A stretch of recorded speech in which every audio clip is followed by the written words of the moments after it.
Now at 5, a new training facility for local firefighters. Plus, a patriotic journey rolls through Joplin. And House Republicans work to push the president's massive budget bill over the finish line. I'm Erica Brown on Capitol Hill with more on the negotiations with GOP holdouts.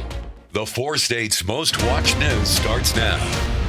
Columbus, Kansas firefighters will soon have a facility that allows them to better train for real-life scenarios.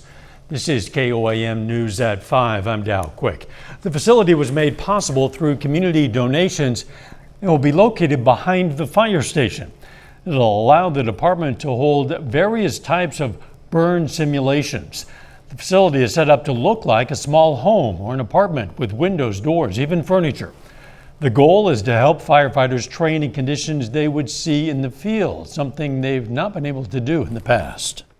Our new guys would get their first real life situation with a fire in a real life situation. So by being able to get them in there and get them acclimated to the heat, to the smoke, to live fire conditions, how to actually put the fire out in a safe environment is way more beneficial to the visitors and the citizens of Columbus and Cherokee County.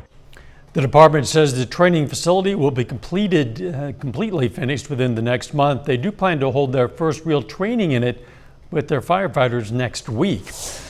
The Nation of Patriots bike ride rolled through Joplin today as part of a 120-day, 15,000-mile journey to raise money for veterans. They ultimately rolled through all 50 states. Riders came from Fort Smith, Arkansas, and gathered at the VFW Post 534 for lunch and a silent auction. About 50 motorcyclists met at Love's to join the ride, with Joplin police escorting the group through town. Memorial Day isn't here just yet, but the travel season's already getting into full swing. According to AAA, Missouri has seen some of the highest numbers of drivers on the road since the year 2000. Today, for example, that could save you some time on the roads. Our AAA forecast looks at some of the best and worst times to travel to avoid some of the heaviest congestion. To put it simply, the earlier you can leave in your travel day, the better. According to the Missouri State Highway Patrol, there were more than 1,000 crashes and 10 fatalities in Missouri during the 2024 Memorial Day weekend. Let's check in with Chief Meteorologist Doug Heddy now for a first look at the weather. And it's turned out to be a really nice day for us today. Quite a bit of sunshine, not near as windy as what we did see on Tuesday, but we are tracking some thunderstorms in southeastern parts of Nebraska, north central parts of Kansas. This is a wave heading toward us, and we'll see if we can get some thunderstorms developing by mid to late evening. Nothing going on right now, so the next few hours are looking pretty good, but any storms that could fire could be strong to severe. Main threat's going to be gusty winds and large hail. You can see a few starting to pop up 8-9 p.m. Very scattered. I would say only about 40% of us in the viewing area get rain tonight. The areas that do get it, though, it could really come down at a pretty good punch all the way into the morning hours on Thursday. Temperatures, though, right now looking pretty good, mid-70s. Also more rain for the weekend. We'll look at that as well here in a Catch you soon. You have an opportunity to pick up some native plants for your landscaping. The Missouri Department of Conservation will conduct a native plant sale this coming Saturday at Joplin Shoal Creek Conservation Education Center. The department says since the plants grow naturally in Missouri, they're adapted for the state's many conditions, making them low maintenance and beneficial for Missouri's pollinators and wildlife. They are so beneficial to our pollinators, like our bees and butterflies, because they are a really great source of habitat and pollen and nectar and all those things that they are after. And then also, once they're established, they are very low maintenance. That sale is going to run from 10 a.m. to 2 p.m. Saturday, again at the Shoal Creek Conservation Center. Hardline Republicans who are still opposed to what President Trump calls his one big beautiful bill are meeting with the president. Given the Republicans' slim majority in the House, they can afford only 3 defections in a floor vote since no Democrats are on board. Erica Brown has the latest from Capitol Hill. President Trump, how are you feeling, sir, about your big, beautiful bill today? Very well. We're doing very well. It's Very close. While welcoming South Africa's president to the White House Wednesday, President Trump said House Republicans are close to agreement on a budget bill that is critical to his agenda. The comment came hours before an expected meeting between the president, House Speaker Mike Johnson, and key conservative holdouts. I think progress is made. I think that there is a pathway forward that we can see.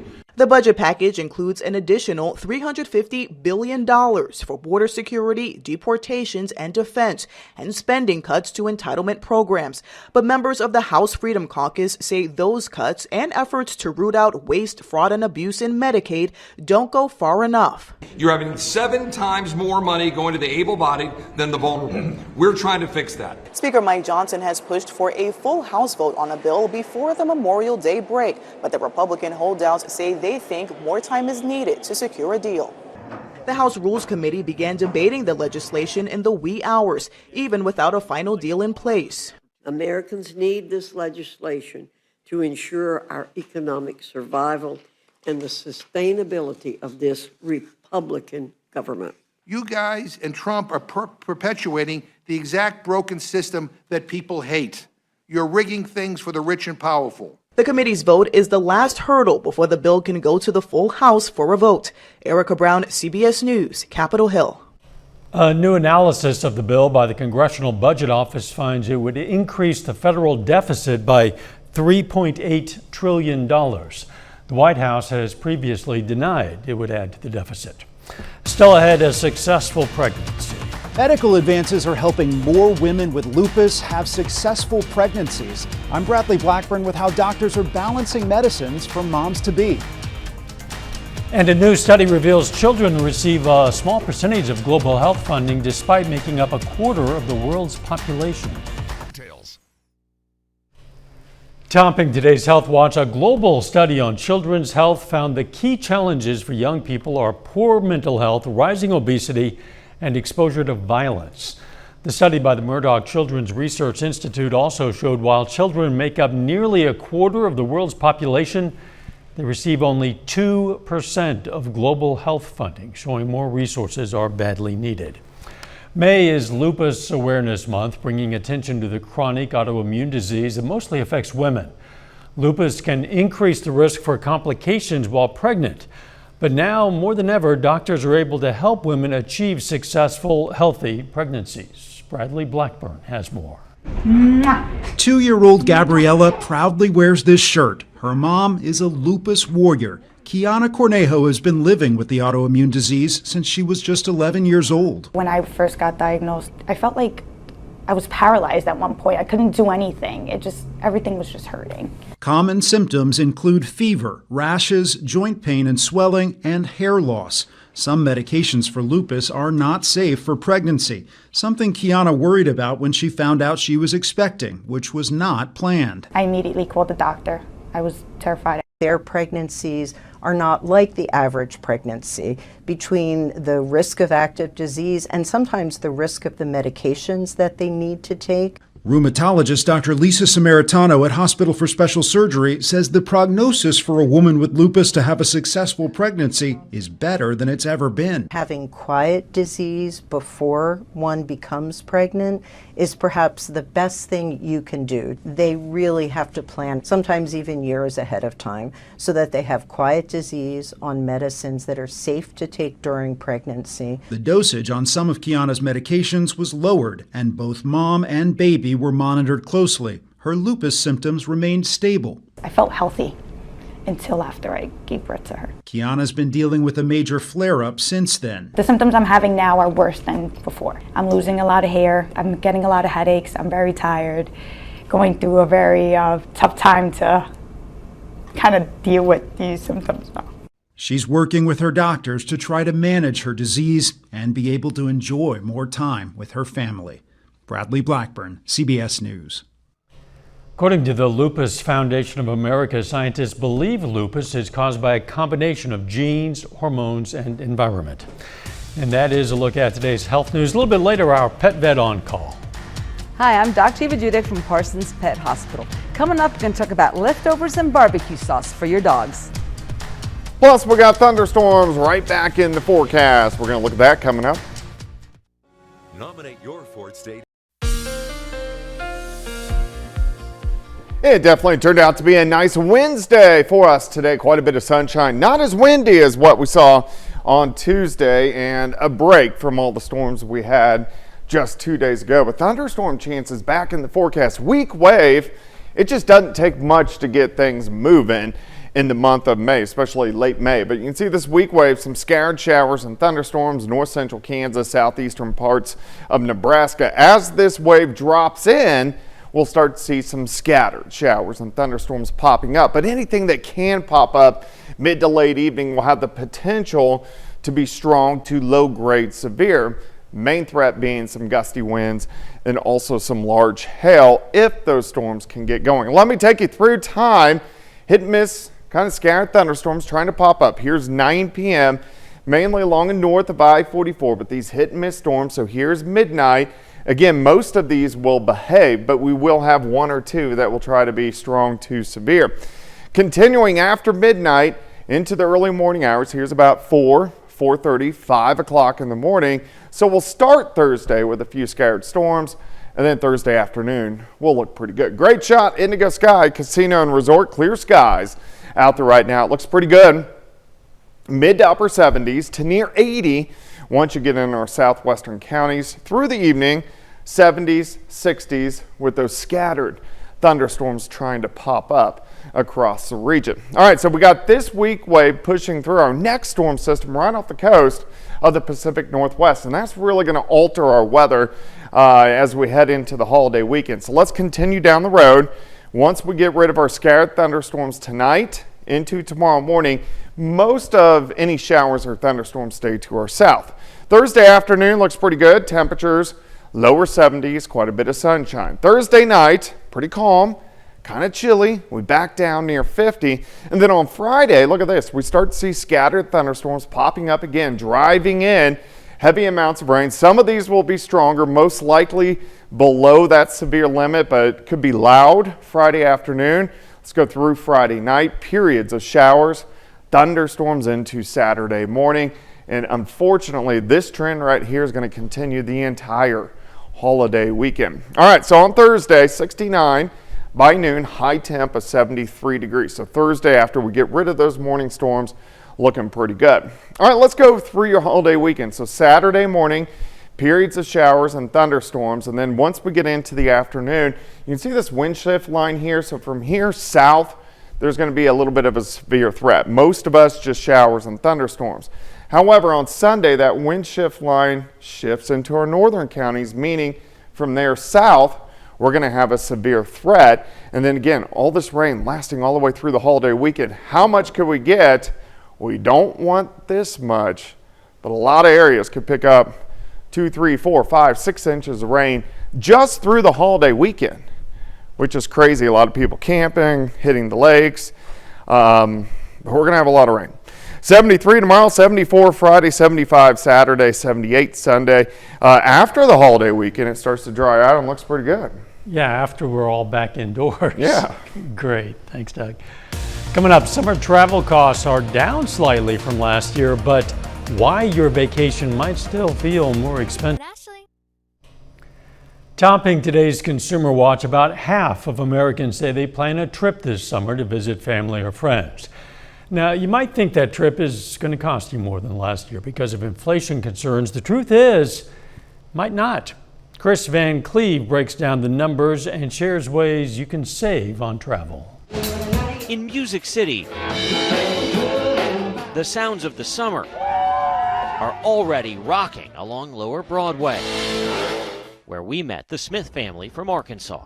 Did you guys plan it now so you could do it while it was nice but before the crowds? Yes, absolutely. By heading to Tennessee ahead of Memorial Day, they also got a better deal. Are you doing anything to try to sort of maximize your buck while you're on vacation? Well, we got the cost, yes. We got online before we came to get special pricing. She gets in free at Dollywood. Compared to Memorial Day 2024, the overall cost of travel is down 2%, but Americans still expect to spend nearly $300 more this summer than last. Airfare is off nearly 8%, and rental car costs dropped 2%. but vacationing in 2025 still costs you 12% more than before the pandemic. A lot of people are still taking those big international trips this year that they booked many, many months ago. Sally French tracks vacation inflation for NerdWallet. There are a lot of unanticipated expenses that cost more, and these are the things that can really add up. These are the Lyft and Uber rides. These are the parking expenses. These are the tips. Newlyweds Latasha and Alan Scott were loving the gas prices on their drive to Tennessee from Fredericksburg, Virginia. About 40 cents a gallon cheaper than last Memorial Day weekend. Anything surprised you about this trip? Yeah, some of the hotels were like, I think it was like $3,000 a night. We were like, what the heck? This is an apartment. You got to sign a lease. But hotels on average are actually a bit cheaper this year. Entertainment, doing things while you're on vacation, that rose 3.4%. And all those meals eaten out will once again cost you more this summer, and 34% more than 2019. When it comes to food, gas, it all just really adds up. So try to get the best discounts we can. Starting next week, a travel cost for Southwest flyers will increase. The airline will start charging for checked bags. Some tips to save: you may be able to find cheaper flights if you're flexible when and where you fly. Budget for eating out and use those credit card points to cut your travel costs. Chris Van Cleve, CBS News, New York. A final check of the forecast coming up next. Up next on the CBS Evening News, this could be the most active tornado season ever, making early warning critical. So why did sirens remain silent as a tornado ripped across an American city?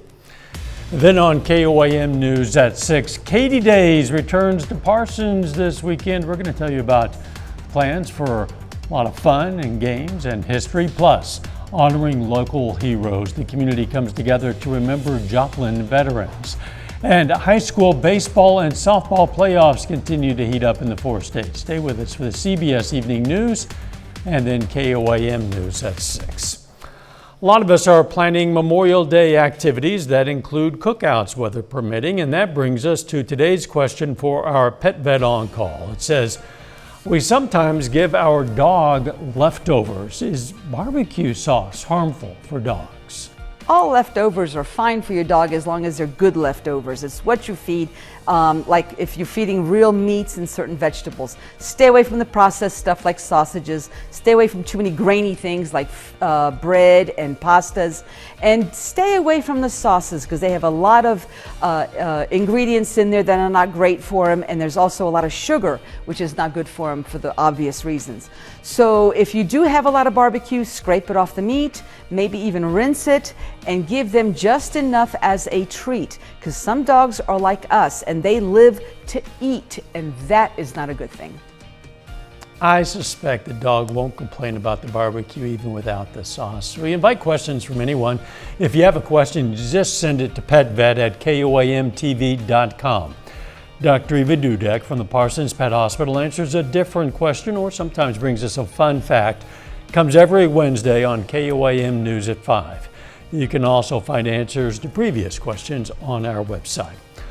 Okay, we're going to check out our picks of the litter for the week. Look at this. We didn't make this up. From the Joplin Humane Society, we've chosen this adult male Great Pyrenees named Buzz Pauldron. The society says he's sweet, friendly, loves to goof around. And from the Southeast Kansas Humane Society, we have this 2.5-year-old male Beagle Basset Hound mix. His name is Cake the Cat. To be clear, Cake is a dog, but apparently, according to the Humane Society, wishes he was a cat. The Humane Society says if you take this energetic, goofy, floppy-eared guy, you'll think you've accidentally adopted a cartoon character, and he certainly looks like it. If you're looking for a pet, why not check out your local Humane Society? At the moment, at least, the weather would allow you to get outside with your pets. It's going to be a pretty nice evening until chances for thunderstorms mid to late evening. Some of those could pack a little bit of a punch, so I'll keep my eyes on those into tomorrow morning. And then sadly, because everybody likes to get outside for the holiday weekend, maybe a little wet. We'll change that. I know. You have a couple of days. Thanks for joining us. CBS Evening News is next. Let's make it a great evening.